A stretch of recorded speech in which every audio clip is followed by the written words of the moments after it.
तो देखो, पहला वीडियो में था कि हम लोग लिमिटिंग रिएजेंट कैलकुलेट कर रहा था। तो फिर से हम लोग देखा था लिमिटिंग रिएजेंट और लिमिटिंग रिएक्टेंट ये क्या होता है। In a chemical reaction due to lack of which reactant the reaction is postpone. मतलब ये बोला गया कि एक केमिकल रिएक्शन होगा, उसमें बहुत सारे रिएक्टेंट्स हो सकता है, लेकिन रिएक्टेंट्स के बीचों बीच स्टोइचियोमेट्रिक रिलेशन भी होता है। रिएक्शन रिएक्टेंट के बीचों बीच स्टोइचियोमेट्रिक रिलेशन होता है, तो ये रेशियो होता है, जैसे पहले हम लोग सीखा पहला वीडियो में। तो उसमें अगर प्रोपोर्शनल जो रेशियो होता है एक रिएक्टेंट का, वो अगर कम होगा तो उसके कम होने के कारण रिएक्शन पोस्टपोन होगा। एंड दैट रिएक्टेंट जिसका अमाउंट कम था, उसको हम लोग बोलते हैं लिमिटिंग रिएक्टेंट और लिमिटिंग रिएजेंट। तो हम लोग एक एग्जांपल देखते हैं। मान लो कि एक आदमी एक पीस ऑफ ब्रेड खाता है, उसके साथ 2 मटर दाना खाता है। जो छोले भटूरा होता है वहाँ पे 2 मटर दाना 2 दाल पार्टिकल्स खाता है। तो एक पीस ऑफ ब्रेड के साथ 2 दाल पार्टिकल खाता है, पेट में जाता है, एब्डोमेन में जाता है। और 2 पीस ऑफ ब्रेड के साथ वो क्या खाएगा? 4 ठो खाएगा। 4 पीस ऑफ ब्रेड के साथ वो क्या खाएगा? 4 पीस ऑफ ब्रेड के साथ वो 8 ठो खाएगा। लेकिन देखो, गिवन कंडीशन क्या है? गिवन कंडीशन है गिवन कंडीशन है कि 4 पीस ऑफ ब्रेड तो दिया गया, लेकिन दाल पार्टिकल 6 ठो दिया। दाल पार्टिकल कितना दिया? पार्टिकल्स 6 ठो दिया। तो इस बार इसमें क्या होगा? देखो, हिसाब लगाओ। एक पीस ऑफ ब्रेड के लिए 2 दाल पार्टिकल चाहिए, 2 पीस ऑफ ब्रेड के लिए 4 दाल पार्टिकल चाहिए, 4 पीस ऑफ ब्रेड के लिए 8 चाहिए, लेकिन है तो 6। तो ये शॉर्टेज होगा, and that is called limiting reagent. यहाँ पे दाल पार्टिकल होगा लिमिटिंग रिएजेंट। तो ये आदमी अगर खाना शुरू करेगा तो खाने के बाद क्या होगा? आफ्टर ईटिंग, देखो आफ्टर ईटिंग लिमिटिंग रिएजेंट से कैलकुलेट करो। 2 के लिए कितना, 2 दाल के पार्टिकल के लिए कितना पीस ऑफ ब्रेड चाहिए? 1 ठो। 4 के लिए कितना चाहिए? 2 ठो। और 6 के लिए 3 ठो चाहिए। तो भाई यहाँ पे तो 4 ठो है, तो ये एक्सेस होगा, मैंने लिख दिया एक्सेस। तो आफ्टर ईटिंग क्या होगा? खाने के बाद क्या होगा? खाने के बाद ये होगा, वो आदमी बोलेगा कि मेरे पास तो दाल पार्टिकल उतना नहीं है, तो हम 4 पार्टिकल के बीचों बीच 3 पार्टिकल खाएंगे, एक पार्टिकल बाँचेगा, और यहाँ पे जो दाल पार्टिकल है वो 0 हो जाएगा। तो इसके बाद बताया गया कि अगर केमिकल रिएक्शन होगा तो जो लिमिटिंग रिएक्टेंट होगा उसी से प्रोडक्ट का अमाउंट भी हिसाब होगा, और कितना बाकी सब रिएक्टेंट तुम्हारा कंज्यूम होगा वो भी कैलकुलेशन होगा। तो इस बार हम लोग एक क्वेश्चन देखते हैं। चलो, क्वेश्चन ऐसा है, 4 moles of H2 is mixed with 3 moles of Cl2 to produce HCl. Find out the find out find out the the limiting reactant as well as the amount of HCl formed. Also find out the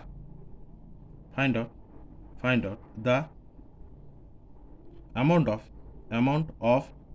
reactant left behind।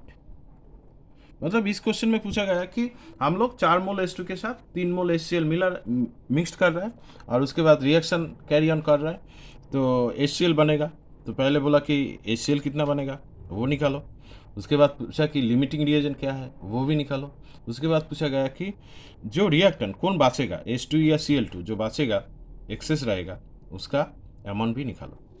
तो चलो, ये question solve करने के लिए हम लोग reaction को पहले डिज़ाइन करते हैं। H2 gas plus Cl2 gas क्या बनता है? 2HCl गैस बनता है। ये रिएक्शन पहले भी हम लोग देखा है। तो देखो, कोफिशिएंट क्या होता है? कोफिशिएंट होता है ये 1 मोल होगा, ये 1 मोल होगा, और ये 2 मोल होगा। तो देखो, दिस इज द कोफिशिएंट। जब H2 का 1 मोल खर्च होता है तो Cl2 का 1 मोल कंज्यूम होता है। H2 का 1 मोल कंज्यूम होता है तो Cl2 का 1 मोल कंज्यूम होता है, और इसके बदले में 2 मोल HCl बनता है। तो देखो ये कोफिशिएंट है। तो गिवन क्या है? गिवन देखो, गिवन है ये 4 मोल्स दिया है, 4 मोल्स, और ये 3 मोल्स है, और पूछा कि ये कितना होगा। तो देखो यहाँ पे हिसाब करके देखो, 1 मोल H2 के लिए कितना मोल Cl2 चाहिए? 1 मोल। 4 मोल के लिए 4 मोल चाहिए, यहाँ पे तो है 3 मोल्स, तो ये शॉर्टेज होगा, तो ये होगा लिमिटिंग। ये क्या होगा? लिमिटिंग। तो आफ्टर रिएक्शन क्या होगा? आफ्टर रिएक्शन होगा तो लिमिटिंग से हिसाब होगा, लिमिटिंग से यूनिटरी मेथड से हिसाब होगा। तो देखो 1 मोल Cl2 से कितना मोल HCl बनता है? 2 मोल। 3 मोल से कितना बनेगा? तो ये होगा 6 मोल्स, है ना। 1 मोल से बनता है 2 मोल, लिमिटिंग से कैलकुलेशन होता है प्रोडक्ट। 3 मोल से कितना बनेगा? 6 मोल। तो ये क्या होगा? ये Cl2 रहेगा 0 मोल्स आफ्टर रिएक्शन, है ना। आफ्टर रिएक्शन Cl2 0 मोल्स होगा। इस बार लिमिटिंग से सब हिसाब होता है। देखो 1 मोल जब Cl2 कंज्यूम होता है तो HCl कितना कंज्यूम होता है? 1 मोल। तो 3 मोल जब कंज्यूम होगा ये भी 3 मोल कंज्यूम होगा, बचेगा क्या? 1 मोल। ठीक है। तो देखो आफ्टर रिएक्शन 1 मोल H2 बचता है, H2 एक्सेस है, और Cl2 जीरो हो जाता है, और 6 मोल HCl बनता है। तो हम लोग आंसर लिखेंगे। Answer limiting reagent, limiting reagent इस रिएक्शन में क्या होगा? लिमिटिंग रिएजन है Cl2, और एक्सेस रिएजन, एक्सेस रिएजन क्या है? एक्सेस रिएजन है H2। Amount of H2 left कितना है? 1 मोल। और अमाउंट ऑफ HCl फॉर्म्ड कितना होगा? बताओ, 6 मोल्स। तो विद्यार्थी लोग ये शायद समझ गया कि ये कैसे कैलकुलेट किया जाता है। तो नेक्स्ट क्वेश्चन में हम लोग और एक लिमिटिंग रीजन के ऊपर डिस्कस करेंगे।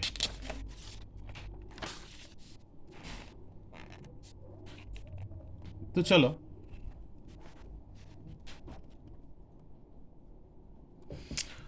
दूसरा क्वेश्चन लेते हैं। 10 moles of N2 is mixed with 4 moles of 6 moles of H2 to prepare NH3. Find out the limiting reagent and the amount of NH3 formed।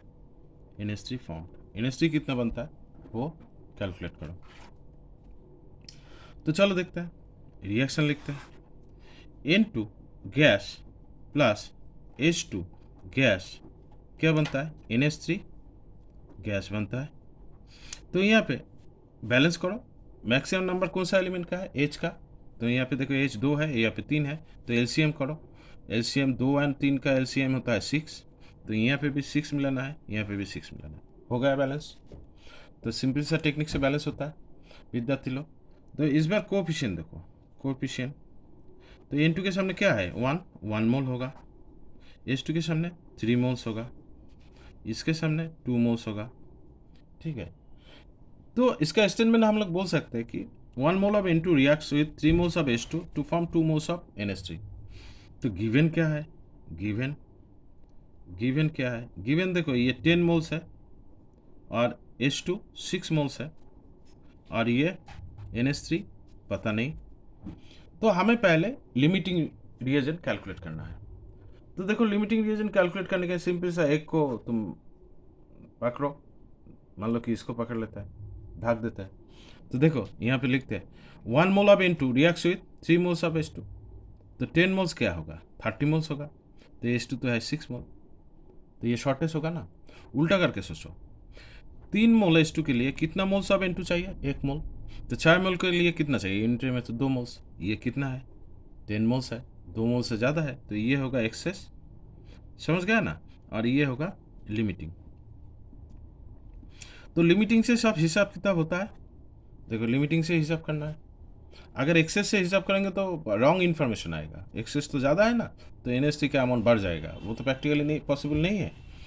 तो इसलिए लिमिटिंग रिएजेंट से calculation होता है। तो देखो 3 मोल H2 से कितना मोल्स NH3 बनता है, 2 मोल्स, और 6 मोल से कितना बनेगा, 4 मोल्स।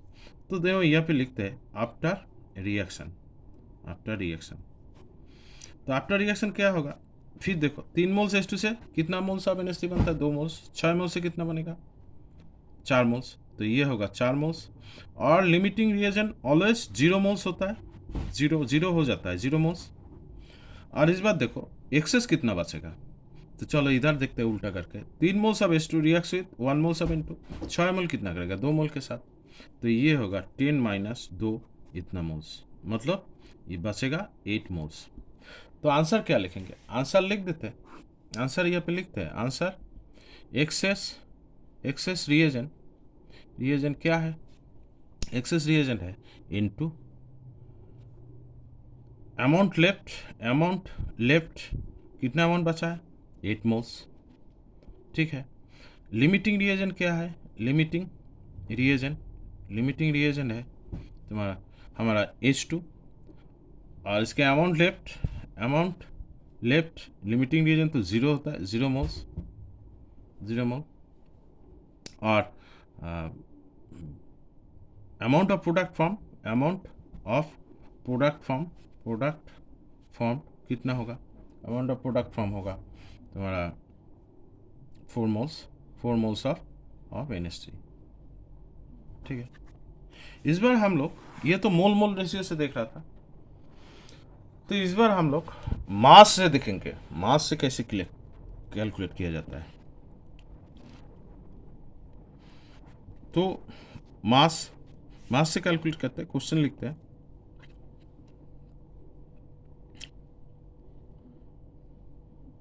मास से ऐसे लिखते हैं कि 56 gram of N2 mixed with 10 gram of H2 to prepare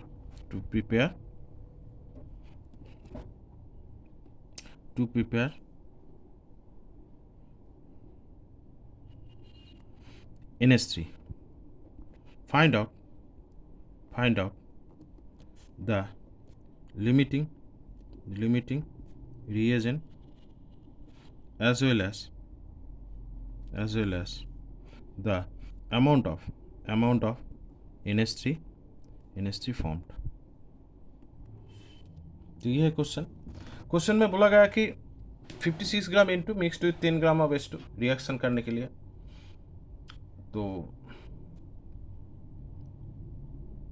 तो इस बार जो NH3 बनेगा उसका अमाउंट कितना होगा, और यहाँ पे लिमिटिंग रिएजेंट कौन है। तो चलो हम लोग कैलकुलेट करते हैं। पहले रिएक्शन को लिखना है विथ प्रॉपर बैलेंसिंग। तो N2 gas plus 3H2 gas, एक ही साथ बैलेंस लिख रहा है, is equals to 2NH3 gas होगा। तो देखो यहाँ पे कोफिशिएंट क्या होगा, कोफिशिएंट 1 मोल, ये होगा 3 मोल्स, ये होगा 2 मोल्स। तो 1 मोल का मास क्या है, मास रेशियो क्या होगा, मास कोफिशिएंट क्या होगा। तो 2 मोल्स मतलब 2 इंटू 28 ग्राम, मतलब N2 का मोलर मास 28 होता है, तो 1 मोल है तो 1 इंटू 28 ग्राम। और H2 का मोलर मास 2 है, तो 3 मोल्स तो 3 इंटू 2 ग्राम, तो ये बनता है 2 इंटू एमोनिया का 17 ग्राम होता है, एमोनिया का 14 प्लस 3 17 ग्राम, तो 2 मोल्स 2 इंटू 17 ग्राम, तो ये होता है 34 ग्राम। तो देखो ये होता है 6 ग्राम और ये होता है 28 ग्राम। देखो सिंपल सा रेशियो निकल गया कि 28 ग्राम जब N2 कंज्यूम होता है तब 6 ग्राम ऑफ H2 कंज्यूम होता है, और NH3 34 ग्राम अब बनता है। ये कितना बनता है, 34 ग्राम बनता है। लेकिन गिवन क्या है, गिवन है ये तो दे दिया 56 ग्राम और ये दे दिया 10 ग्राम, तो यहाँ पे कितना होगा। तो नेक्स्ट पेज में जाते हैं, नेक्स्ट पेज में लिखते हैं,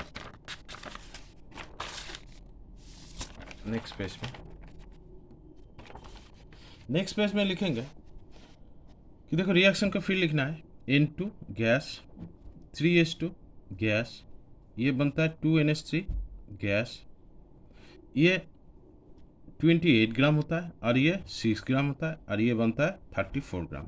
गिवन क्या था, फ्रेश अप करके लिखता है, गिवन था ये 56 ग्राम था और ये 10 ग्राम था और ये कितना होगा। तो चलो हम लोग हिसाब लगाते हैं। देखो 28 ग्राम N2 के लिए कितना H2 चाहिए, 6 ग्राम। जब 28 ग्राम N2 कंज्यूम होता है तो 6 ग्राम H2 भी कंज्यूम होता है, तो 56 ग्राम के लिए कितना चाहिए, 12 ग्राम। तो यहाँ पे है कितना, 10 ग्राम। तो ये होगा लिमिटिंग, ये क्या होगा अच्छे लोग, लिमिटिंग होगा। तो लिमिटिंग से सब हिसाब होगा, तो चलो यहाँ पे हिसाब होगा। तो देखो जब 6 ग्राम से H2 कितना बनता है, 3 ग्राम, 10 ग्राम से कितना बनेगा निकाल लेंगे। तो आफ्टर रिएक्शन हम लोग लिखेंगे। आफ्टर रिएक्शन क्या है, देखो 6 ग्राम से कितना बनता है, 3 ग्राम, 10 ग्राम से क्या बनेगा, 6 ग्राम से कितना बनता है, 34 ग्राम। तो 1 ग्राम से क्या बनेगा, 6 ग्राम H2 से बनता है 34 ग्राम NH3। तो 1 ग्राम H2 से कितना ग्राम NH3 बनेगा, यहाँ पे लिखते हैं 6 ग्राम H2 प्रोड्यूस, लिखते हैं छोटा करके 34 ग्राम NH3, ठीक है। तो 1 ग्राम H2 से क्या बनेगा, 34/6 इतना ग्राम NH3। तो 10 ग्राम से क्या बनेगा, 10 ग्राम से बनेगा 34 इंटू 10/6 इतना ग्राम। तो 6 से डिवाइड करो, 3 और 2 17, तो ये होगा 170/3 ग्राम। 170/3 ग्राम मतलब 15 to 6.66 मतलब 67 इतना ग्राम। तो ये होगा आफ्टर रिएक्शन 56.67 ग्राम होगा। और ये लिमिटिंग रिएजेंट जो है वो होगा 0 ग्राम, ठीक है। आफ्टर रिएक्शन नहीं मिला। इस बार हम लोगों को देखना है कि N2 कितना बचेगा, वो भी निकाल के दिखाता है। तो देखो जब 6 ग्राम H2 कंज्यूम होता है तो N2 कितना कंज्यूम होता है, 28 ग्राम। तो यहाँ पे फिर लिख सकता है 6 ग्राम H2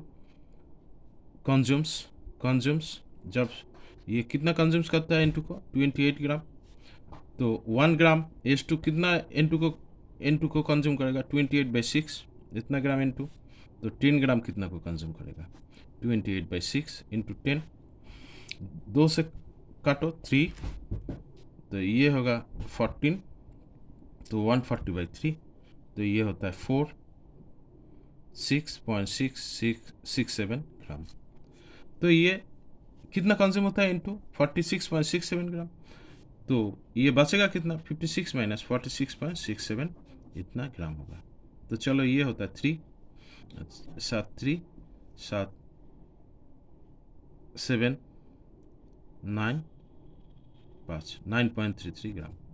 सो आफ्टर रिएक्शन हम लोग के पास क्या क्या है, 9.33 ग्राम अप्रोक्सीमेटली N2 है, 0 ग्राम H2 है और 56.67 ग्राम NH3 है। तो यहाँ पे लिमिटिंग रिएजेंट कौन है, लिमिटिंग रिएजेंट है H2। अमाउंट लेफ्ट क्या है, amount left limiting reagent amount left 0 ग्राम होगा। यहाँ पे एक्सेस रिएजेंट क्या है, एक्सेस रिएजेंट है N2। इसका अमाउंट लेफ्ट कितना है, अमाउंट लेफ्ट है 9.33 ग्राम। और यहाँ पे प्रोडक्ट क्या है, प्रोडक्ट NH3, इसका अमाउंट क्या है, इसका अमाउंट है 56.67 ग्राम, ये फॉर्म हुआ है। तो विद्यार्थी लोग ये था हम लोगों का लिमिटिंग रिएजेंट के ऊपर कॉन्सेप्ट।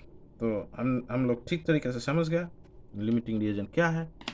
तो चलो आज इतना ही है।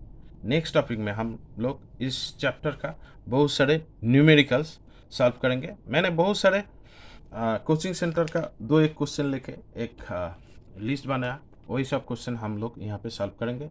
ये बहुत सारे टिपिकल क्वेश्चन है जो अक्सर स्टूडेंट लोगों को सिखाया नहीं जाता। तो ऑल द बेस्ट।